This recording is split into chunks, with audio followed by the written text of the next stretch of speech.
em classe única. O reverendo Paulo está nos visitando, está conosco desde ontem.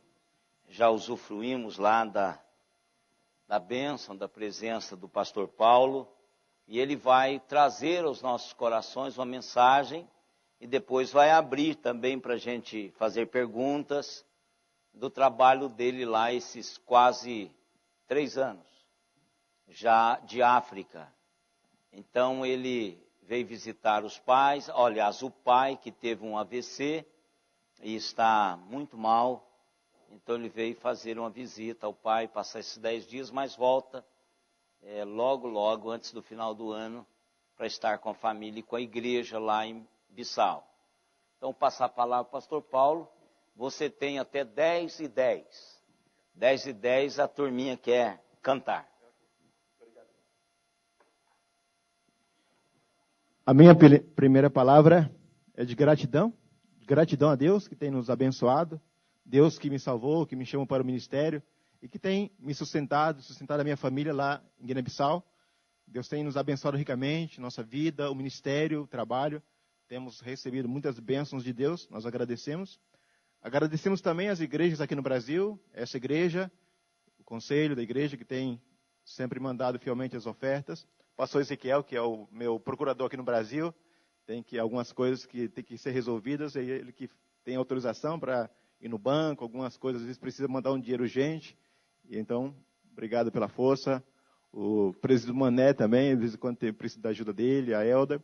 Também agradeço muitos irmãos, membros dessa igreja, além do conselho, muitos irmãos individualmente têm mandado ofertas regulares para nós, têm nos abençoado muito lá com suas ofertas.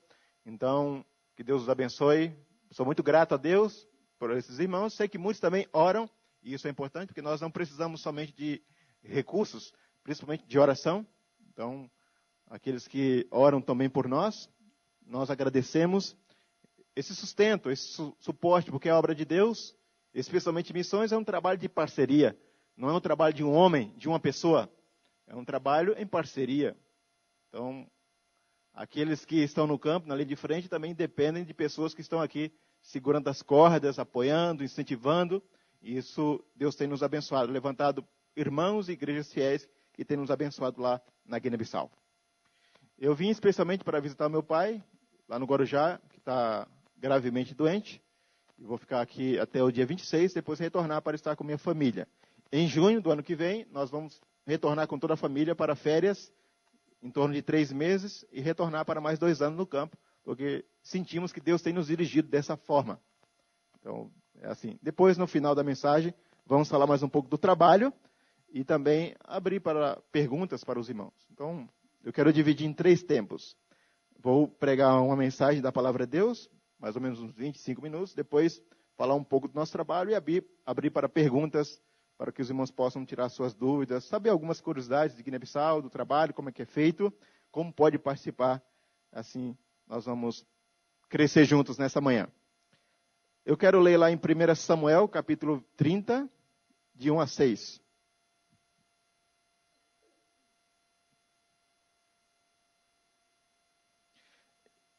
Uma grande bênção é poder adorar a Deus em português e pregar em português. Fazia tempo que eu não cantava hinos em português e que não pregava em português. Já estava com saudades de adorar a Deus na minha língua materna e de também pregar na minha língua materna. Então, os irmãos me perdoem se de repente surgir algum termo que vocês não entenderem, se eu misturar o português com o crioulo, com outra língua da África, mas vou procurar trazer à memória o nosso querido português. Se eu esquecer algum termo, às vezes acontece. 1 Samuel capítulo 30, de 1 a 6.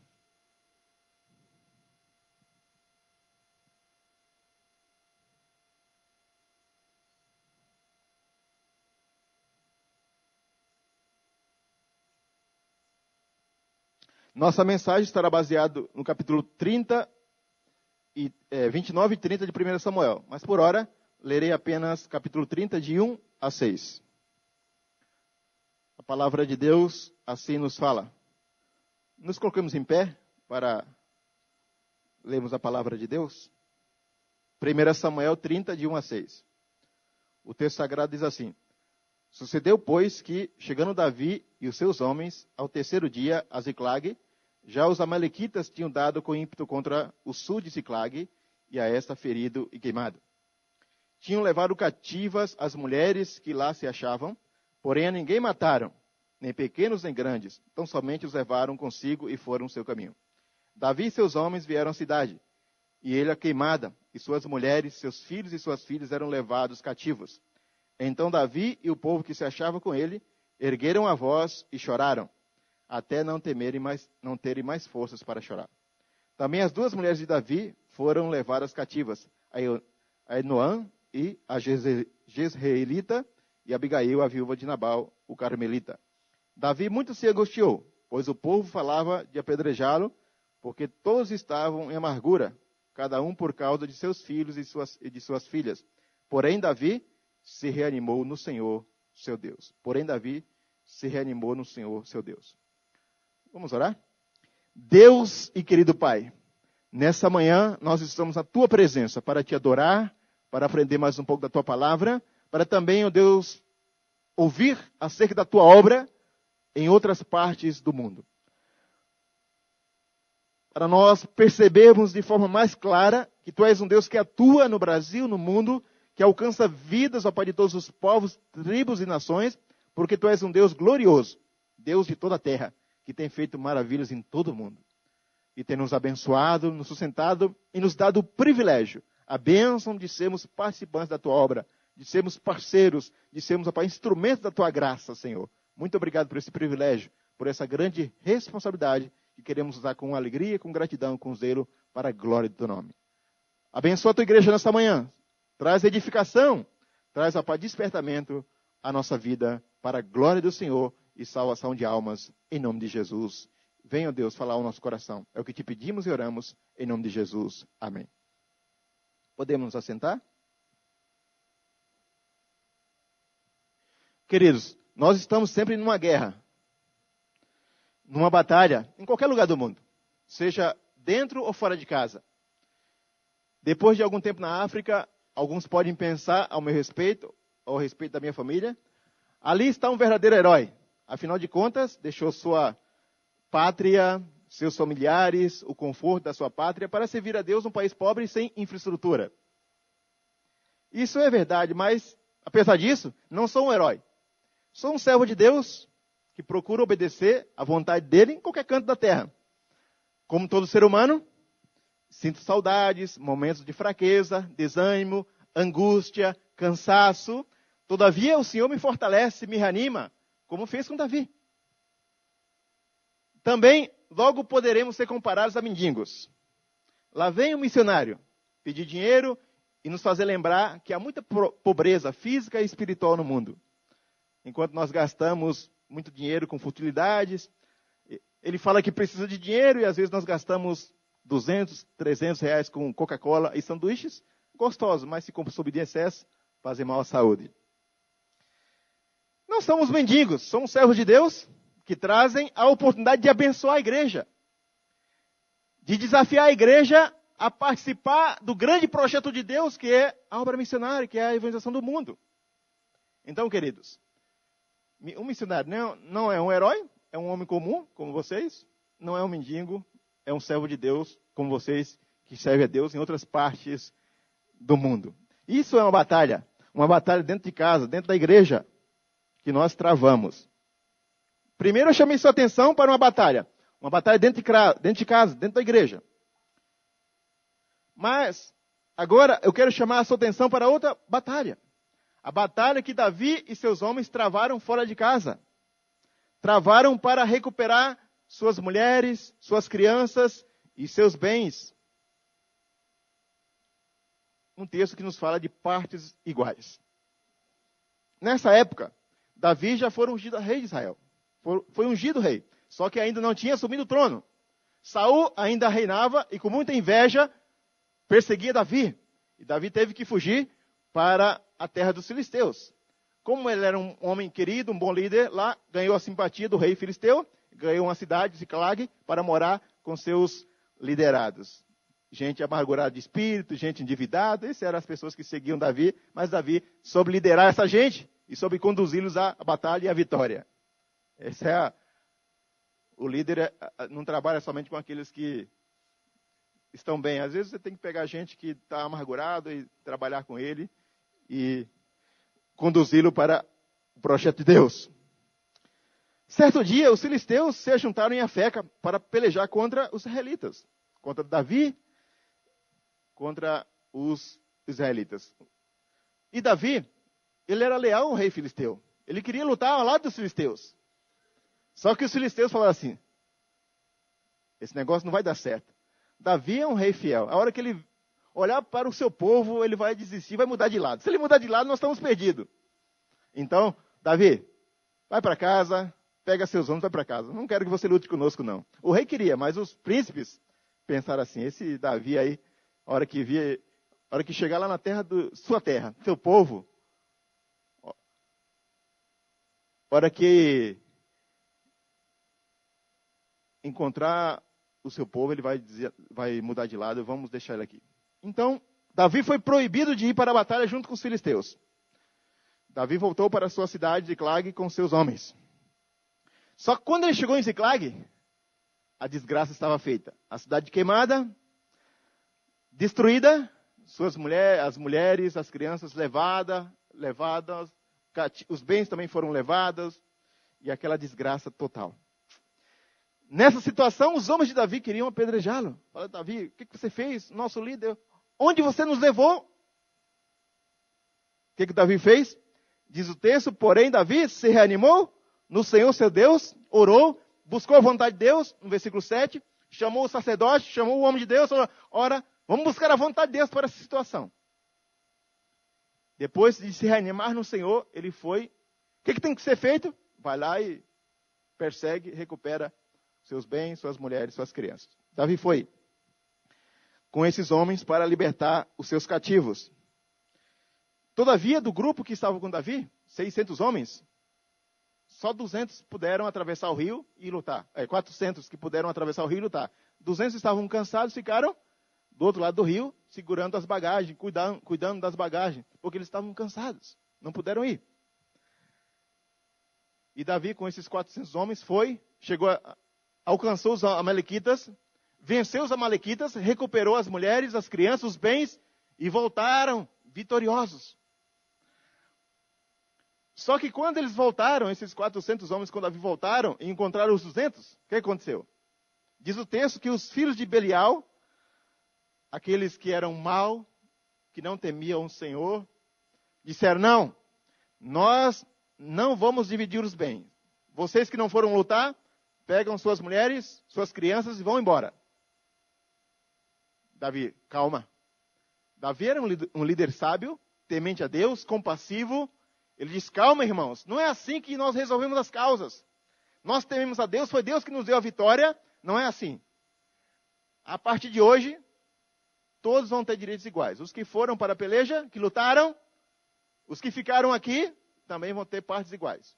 Então, eles podem também participar dos despojos, dos bens, das conquistas. Eles têm também o seu mérito. E assim Davi dividiu toda a vitória. Davi disse, entretanto, irmãos, não é assim. Não é assim que nós agimos. A vitória foi o Senhor que nos deu e todos têm parte nela. Tanto os que lutaram na linha de frente, quanto os que ficaram na retaguarda. Então, a partir de hoje, todos terão partes iguais. Queridos, que aplicações podemos tirar desse texto para a nossa vida e para o nosso envolvimento na obra missionária?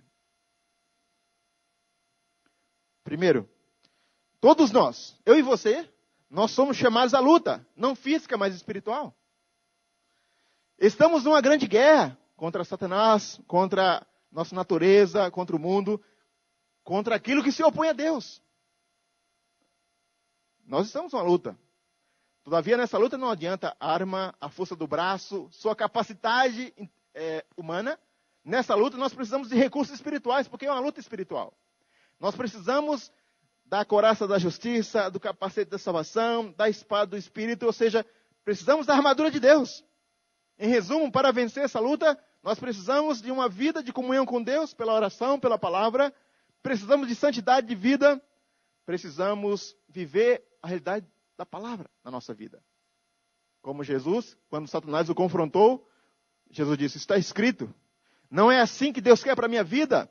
Eu tenho que passar pela cruz. Eu não quero glória sem cruz. Já ofereceu a glória para Jesus sem cruz. Jesus falou, não é assim. A Bíblia diz que o caminho da glória, necessariamente, é o caminho da cruz.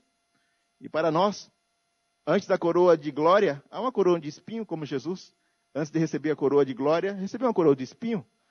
Antes de entrar na Canaã, o deserto se interpõe primeiro.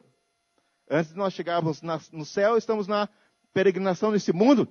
E as lutas vêm para todos nós, para pastores, missionários, para qualquer pessoa que serve a Deus.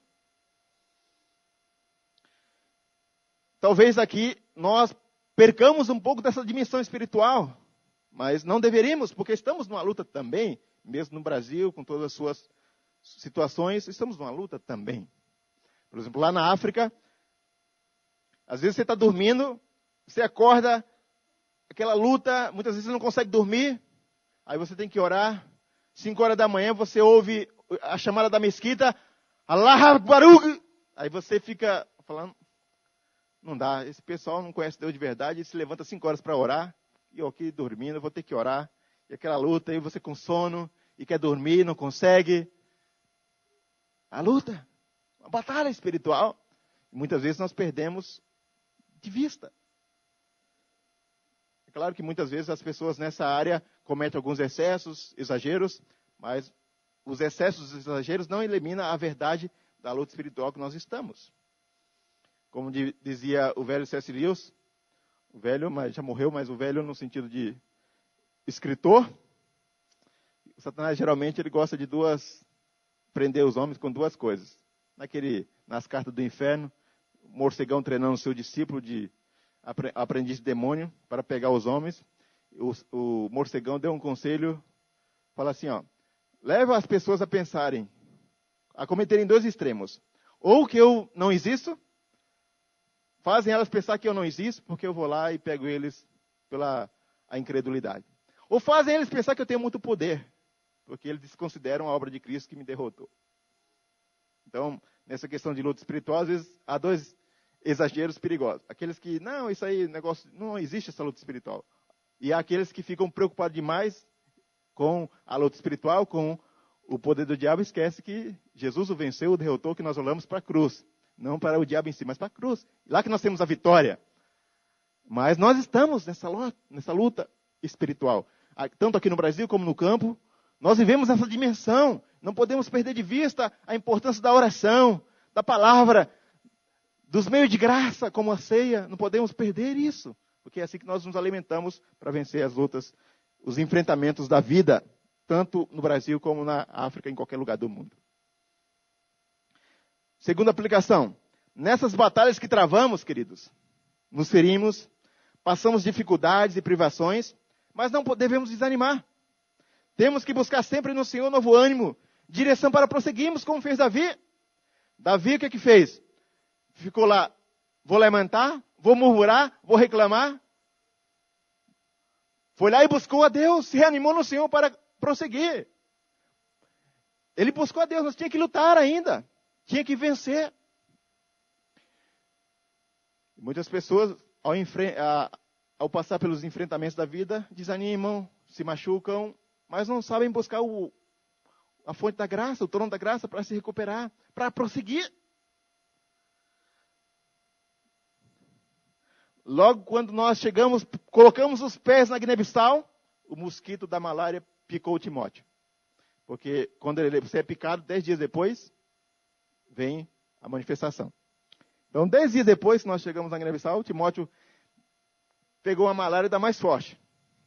Acho que também que ele saiu daqui forte. Assim, Timóteo sempre foi um corpo bem, como diz lá na minha terra, bem parrudo. Aí ele chegou, 10 dias depois começou aqueles sintomas clássicos, diarreia, vômito, febre, e a gente não tinha experiência, a noite toda, aquela correria, você tem que hidratar, colocar da água com colherzinha para hidratar e para não perder. e aquela luta. Mas também Timóteo tomou o remédio, logo estava brincando, pulando. No outro dia já estava bom. Mas o que nós fizemos? Senhor, dá-nos graça. Chegamos aqui, já nessa situação, buscamos a graça de Deus, continuamos. Então, queridos, o que nós temos que fazer? Sempre buscar no Senhor o ânimo, o renovo para prosseguir, para caminhar. Porque isso, naturalmente, você vai passar por lutas aqui, em qualquer lugar do mundo, é normal na nossa caminhada. Outra aplicação. Nessas batalhas, queridos, alguns lutam na linha de frente, outros ficam na retaguarda para prover suprimento e apoio. Todavia, todos nós somos importantes na posição que nos encontramos. Temos a nossa importância na posição que nós encontramos.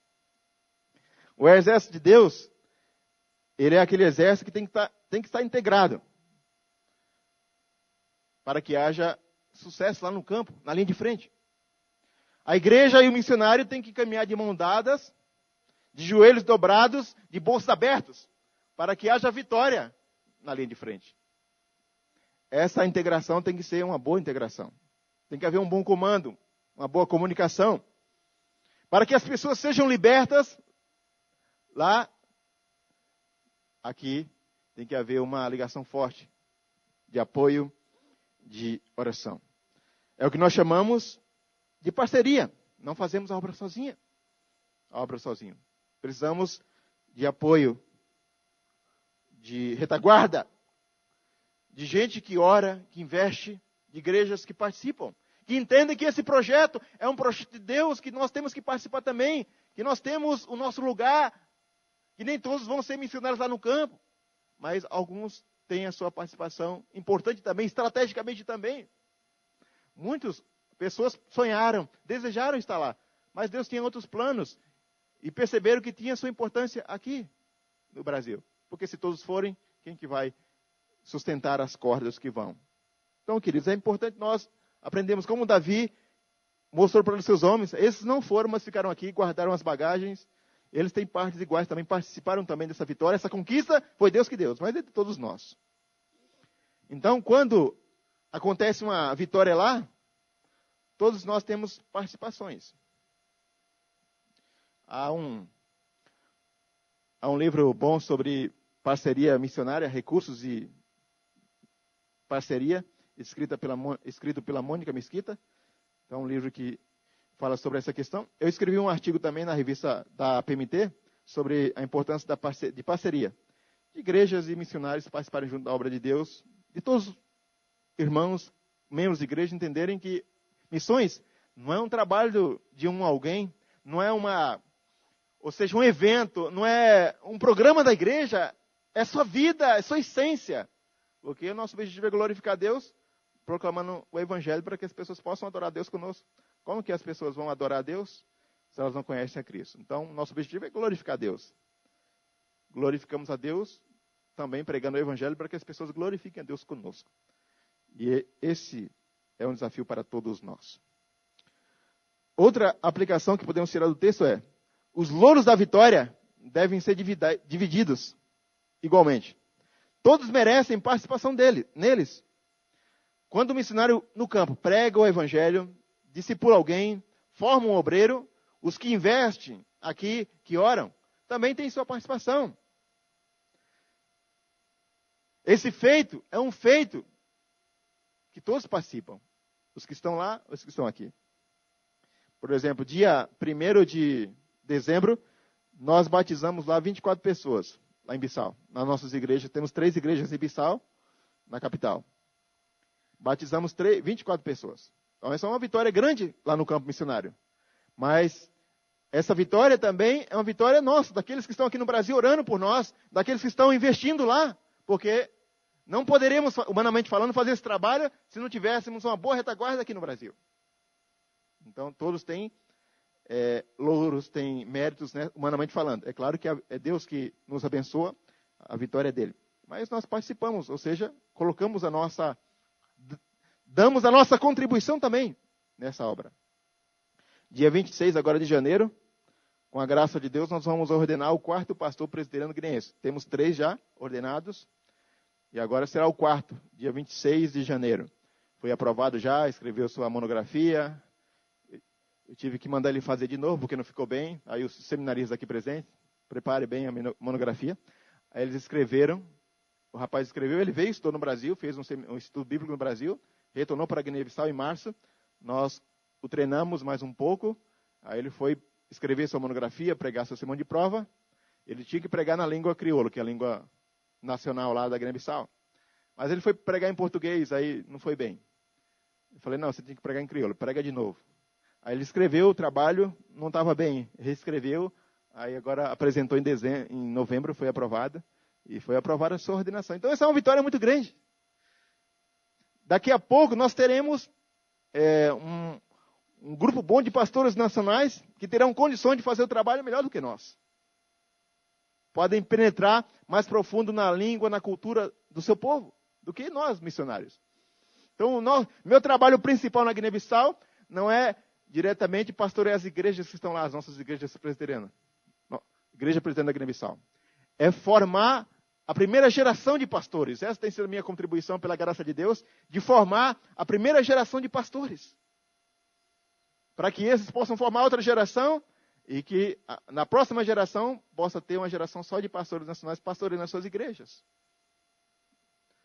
Então, agora, em janeiro, iremos ordenar o 4º pastor presbiteriano. Isso é uma vitória grande. Uma vitória de todos nós, daqueles que oram, que investem. Porque não é barato treinar, investir, formar um obreiro, qualquer canto. Mas é um investimento que vale para esse mundo e para a eternidade. O investimento que nós fazemos no reino de Deus é um investimento eterno. É o melhor investimento na face da terra. O ladrão não furta, a traça não come. E é um investimento que permanece aqui. Você pode ver os frutos aqui na terra e também na eternidade. Melhor do que qualquer aplicação bancária, dólar, comprar dólar, fazer qualquer operação. Nem sei mais, eu estou desatualizado do Brasil, não sei hoje. Não sei os economistas aí de plantão, qual que é o melhor investimento financeiro hoje, atual no Brasil. Não sei se é comprar imóvel, não sei se é... Não sei, quem é da área aí? Mas o melhor investimento atualmente, em comparado com missões, com o investimento no reino de Deus, é nada. Porque esse investimento, uma hora, muda o sistema, o governo, muda as coisas, as pessoas perdem dinheiro. Aquele lá, eu estava vendo na internet, não sei, aquele tal de Euque Batista, parece que perdeu tanto dinheiro. De repente era um milionário e perdeu muito, as empresas, as ações caíram. Mas o investimento que a gente faz em missões não cai, não perde, a bolsa está sempre em alta, a bolsa é eterna. Então vale a pena, queridos. O dízimo que você entrega para Deus, que é do próprio Deus, a oferta que você investe no reino, isso é um investimento eterno. Às vezes não podemos contabilizar. Não dá para fazer uma matemática assim, 2 mais 2. Mas Deus sabe, está no reino dele. Então esse é um investimento eterno. Queridos, outra aplicação que podemos tirar do texto é: a vitória só é possível quando o Senhor está conosco. Davi obtinha suas vitórias pela graça de Deus. Deus estava com ele. O texto diz que Deus estava com Davi e ia aumentando força e poder. Como Deus não estava com a casa de Saul ia diminuindo, a casa de Davi ia se levantando. É Deus que levanta a nossa casa, a nossa vida. Então, a vitória só é possível quando estamos com o Senhor, ou principalmente quando o Senhor está conosco. Deus era com Davi, ele dava vitória. Ele é a fonte da nossa vitória, do nosso crescimento. Ele é a fonte do crescimento da obra missionária. Se há alguma vitória, algum crescimento, é Deus que age. Portanto, em última essência, queridos, a obra é dele. A glória é dele, a vitória é dele, é para ele, é por meio dele. Para ele toda a glória, eternamente, amém. Então, tudo que tem sido realizado através de nós, lá na Guiné-Bissau, através de outros missionários, é pela graça de Deus. Deus tem usado. Eu não fui o pioneiro na Guiné-Bissau, outros chegaram lá primeiro. O primeiro presbiteriano que chegou lá foi o reverendo José Dilson, aquele que estava no Senegal, que foi preso. Depois veio outro pastor Basílio. Eu fui o terceiro pastor que chegou lá. Alguns chegaram primeiro e arrancaram o toco, fizeram o trabalho mais duro. Eu praticamente cheguei para comer o filé mignon. Enfrento as minhas lutas lá, mas eu estou no filé mignon. estou só chegando e batizando e ordenando gente. E é claro que não é assim tão fácil. Você tem que treinar. É complicado você treinar alguém na sua língua própria, você explicar conceitos difíceis de trindade em outra língua que você não domina.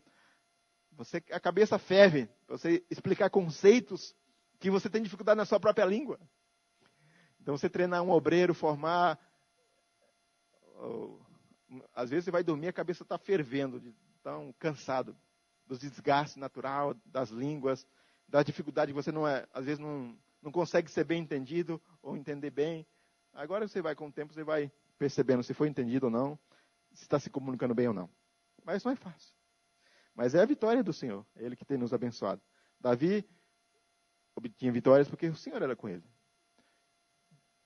Se a igreja aqui tem obtido vitórias na pregação do Evangelho, na plantação de novas igrejas, no campo missionário, nós também, é o Senhor que tem nos dado. Nós temos que agradecer e louvar, saber que reconhecer, como Davi reconhecia que era o Senhor que estava com ele, nós temos que reconhecer, o Senhor está conosco, o Senhor tem nos abençoado, por isso que o trabalho tem prosperado. Queridos, a minha pergunta é, você está engajado nessa grande obra que é a evangelização do mundo? Está dando a sua contribuição para que o reino de Jesus se expanda, avance? Está usando seus dons, seus talentos, seus recursos para que o nome do Senhor seja proclamado? Ou você está passando essa vida apenas preocupado com investimentos temporais? Preocupe-se com os investimentos eternos, com vidas, com pessoas, com almas, com pessoas que irão servir a Deus junto com você. Use seus dons, seus talentos, seus recursos para investir no reino. Deus tem abençoado a IPB, essa igreja, com dons, talentos, recursos, com habilidades, capacidades intelectuais, físicas, morais. Use tudo isso para a glória de Deus. Coloque à disposição do reino. Deus vai fazer uma grande obra. Já tem feito através dessa igreja. Mas se todos colocarem sua vida, seus dons, seus talentos, o reino pode expandir mais. Muitas pessoas podem ser abençoadas aqui e em todo mundo. Então, o meu desafio é, se você tem participado, entendido que essa obra de Deus tem participado, louvado seja Deus. Mas se você ainda frequenta a igreja, talvez ainda não entendeu a dimensão dessa obra, ou não está fazendo parte desse exército, seja numa posição estratégica, seja diretamente no campo, ou apoiando de alguma forma, não saia daqui, nessa manhã, sem dizer, Senhor, eu quero participar, eu quero ser um parceiro nessa obra, eu quero que o Senhor me use, da maneira que eu sou, da forma que eu sou, onde eu estou, com aquilo que eu tenho, que eu posso, eis-me aqui. Eis-me aqui. E assim Deus vai te usar grandemente, vai te abençoar essa terra, e vai certamente usar essa igreja para continuar abençoando outros povos, outras nações, abençoando Guiné-Bissau. Então, Guiné-Bissau tem sido abençoado com a igreja brasileira, muitas igrejas brasileiras como essa têm orado, têm investido lá. Há muitos missionários brasileiros trabalhando em várias partes do país. A maior força missionária na Guiné-Bissau é de brasileiros. Então, isso tem sido uma contribuição da igreja brasileira na Guiné-Bissau, é enviar homens, recursos, pessoas, médicos, dentistas. Agora, em janeiro, eu vou receber uma equipe de médicos e dentistas que vão ficar lá 20 dias. Vão dar sua contribuição, arrancando dente, fazendo consulta, distribuindo medicamento. Então, aí há espaço para todo mundo. Qualquer um mecânico, um eletricista, qualquer um pode dar sua contribuição no reino. Só dizer, Senhor, eis-me aqui, Deus vai te usar. Então, eu quero deixar esse desafio, para que você não saia daqui sem colocar sua vida à disposição do reino, para que Deus te use. Muita gente fica com medo, fala, não, se eu falar isso, Deus vai me levar lá para a África, e eu não tenho jeito para lá. Deus não vai forçar o seu coração, para onde te levar, você vai contente. Você que quer ir. É você que vai querer ir. Onde você está, Deus vai te usar grandemente com seus dons, talentos e recursos. Então vamos orar nesse sentido, queridos. Fale com Deus, fala, Deus, eis-me aqui. Se você tem servido fielmente, tem participado da obra de Deus aqui, tem dado sua contribuição já, fala, Deus, continue me usando. Se você está ainda de fora, não está engajado nesse processo, nesse projeto de Deus, fala, Deus, nessa manhã eu quero participar. Eu quero ter esse privilégio, essa bênção de ser um instrumento do Senhor no lugar onde eu estou. Fale com Deus, ore. Deus, abençoa teu povo nessa manhã, Senhor. Edifica a tua igreja. E dá-nos esse entendimento, Pai, essa alegria, essa vontade de participar do teu reino, de ser um instrumento para a glória do Senhor. Usa a minha vida, Pai. Continue usando a vida dessa igreja, desses irmãos, em nome de Jesus. Amém. Amém. Então, queridos, que Deus os abençoe. Alguém gostaria de fazer alguma pergunta? Como eu disse, o meu trabalho principal, trabalho na formação de pastores nacionais, na estruturação da igreja, área de constituição, elaborar constituição, documentação, expandir a igreja, locais onde nós vamos abrir novos pontos de pregação, novas igrejas. Então, meu trabalho é mais de coordenação, tenho que viajar o país todo, não é grande, então rapidamente você atravessa o país, 3 horas, 4 horas de carro. Então, esse é o nosso trabalho principal lá. Maria na área de nutrição, com crianças e mães desnutridas. Temos escolas também lá, da nossa igreja. Então, mas o meu trabalho principal lá é formação de pastores e liderança nacional. Esse é o meu trabalho principal. Alguém gostaria de fazer alguma pergunta? Sobre o trabalho, sobre como... Alguma pergunta?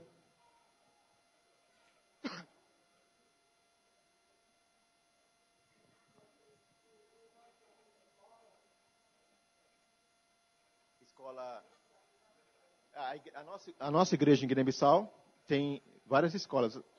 Como o país não tem muitas escolas e as pessoas são, a maioria, grande parte da população é analfabeta, nós investimos em escolas. Nós temos uma escola a igreja de Bissau tem uma escola para crianças. Começamos com pré-jardim, primeira classe, segunda classe.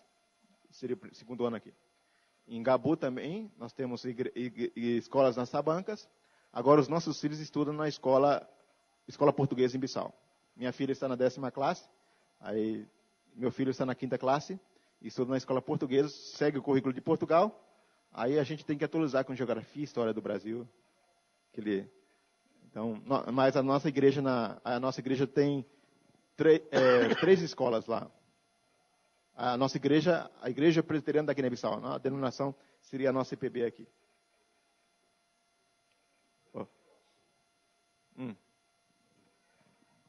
Pode.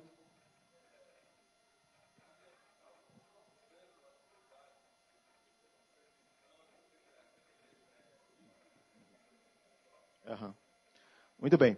Graças a Deus nós temos uma boa abertura para pregar o Evangelho. Eles recebem muito bem os missionários, porque geralmente os missionários levam apoio, ajuda, eles recebem bem.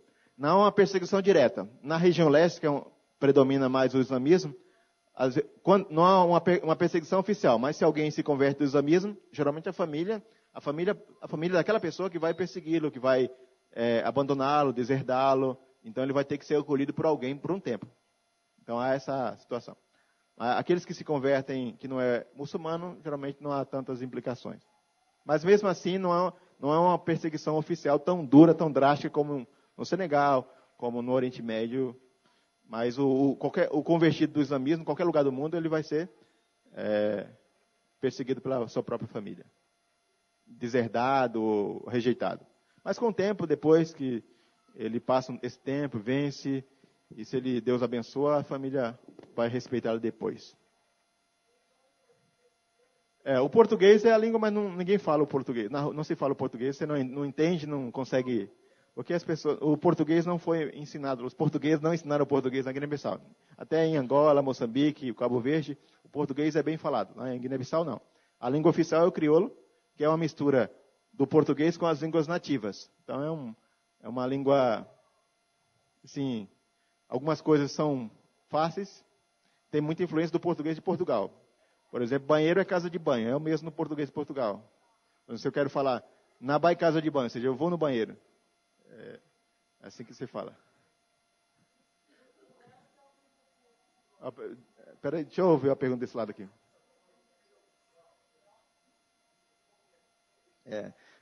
O custo de vida na África é muito alto porque, por exemplo, Guiné-Bissau não se produz, qualquer produto industrializado que você quer consumir vem da Europa. Vem da Europa, da Oriente Médio, da China. Então ele chega caro lá por causa dos impostos. Por exemplo, 1 quilo de feijão você encontra para comprar, mas você vai pagar aí R$10 um quilo de feijão. Então fica caro o custo de vida. Essa questão da alta do dólar, você perde muito quando faz a conversão do real para o dólar, do dólar para a moeda local, que é franco CFA. Então você perde. Mas Deus é bom e tem levantado igrejas, irmãos, tem ofertado. Graças a Deus, como nós dizemos lá em Guiné-Bissau, no crioulo, Deus obrigado, ou seja, graças a Deus. Essa é uma expressão que todo mundo fala, Deus obrigado, ou seja, Se tem água, Deus obrigado. Se chove, Deus obrigado. Porque uma coisa lá que as pessoas acabam sendo mais gratas e satisfeitas com pouca coisa. Se ela acordar de manhã tem água, ela fala, Deus obrigado. Aqui tem água. Oh, Deus obrigado. Brasil tem água para todo lado. Mas a gente esquece de agradecer lá. Então, se tem água, Deus obrigado. Se tem comida, que às vezes não tem, Deus obrigado. Então a gente... a Maria tem sofrido bastante com a malária. Vocês sabem, o Brasil fez o tratamento, ficou 6 meses bom, aí ela pegou uma boa, pegou de novo, fez o tratamento, aí agora está se recuperando. Está bem, mas não está 100% ainda. Está se recuperando ainda. Então, a Sara e o Timóteo também tiveram malária, mas novos, tomam um remédio, logo no dia já parece que nunca tiveram nada. Pela misericórdia de Deus, graça de Deus, até agora, doença nenhuma lá, não parece que nada me afetou até agora.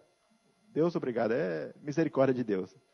Mas lá na Guiné-Bissau, os missionários enfrentam as lutas maiores, não são nem financeiras, mas na área de enfermidades, de doenças. Principalmente as mulheres têm sofrido mais. As mulheres, orem, as mulheres dos missionários, geralmente, principalmente aquelas como a Maria, que foi depois dos 40 para a África, aí o organismo, tem mais, os médicos aqui, se a criança, o organismo mais jovem, logo se acostuma com aquela nova realidade. A Maria já foi depois dos 40, o organismo dela tem dificuldade de se acostumar com aquilo lá. Eu acho que ninguém não deveria, não é normal. Né? Outra pergunta? Mas a Maria é uma sobrevivente, você sabe, aqueles mineiros lá que não desiste não, e está doente, levanta e faz o que tem que fazer. Você pensa que não está doente, está lá, mas quando ela vai deitar, as dores vêm com força. Mais alguma outra pergunta? Aí pra gente... Mais 2 perguntas, se tiverem, senão a gente vai encerrar aqui. Alguma outra dúvida, queridos? Nosso muito obrigado pelo apoio que temos recebido da igreja, de irmãos que têm participado conosco. Por isso que Deus tem nos abençoado muito. E essa vitória é nossa vitória. Mas eu sei que Deus tem muito mais para nós. E pelo potencial dessa igreja, humano, espiritual, financeiro, já tem dado a sua contribuição para o reino aqui em Araraquara, no mundo, construindo, plantando igrejas, enviando missionários. Mas sabemos que temos capacidade de fazer muito mais, que coloquemos a nossa vida para que Deus seja glorificado, para que o reino se expanda. Mas eu sou grato, porque há ainda pastores e igrejas fiéis no Brasil que têm mantido a chama acesa de missões. Infelizmente, tem se perdido em algumas igrejas, porque a igreja presbiteriana é uma igreja missionária, toda igreja é fruto de uma missão. E algumas igrejas têm perdido essa visão, nós temos que orar, recuperar, e aí manter a nossa chama acesa de investir no reino, entender que isso é algo importante. Não deixe de participar dessa obra de Deus, que essa igreja continue dando a sua contribuição para o reino de Deus aqui em Araraquara e no mundo, na Guiné-Bissau. Então, nós aguardamos a visita do pastor Ezequiel, de outro irmão que quiser nos visitar lá. Será bem recebido, vamos fazer um caldo de xebém, um caldo de mancara, comida local. Vai comer conosco, nós vamos se alegrar juntos. Será um prazer receber qualquer um que quiser nos visitar em nome de Jesus. Então, pastor...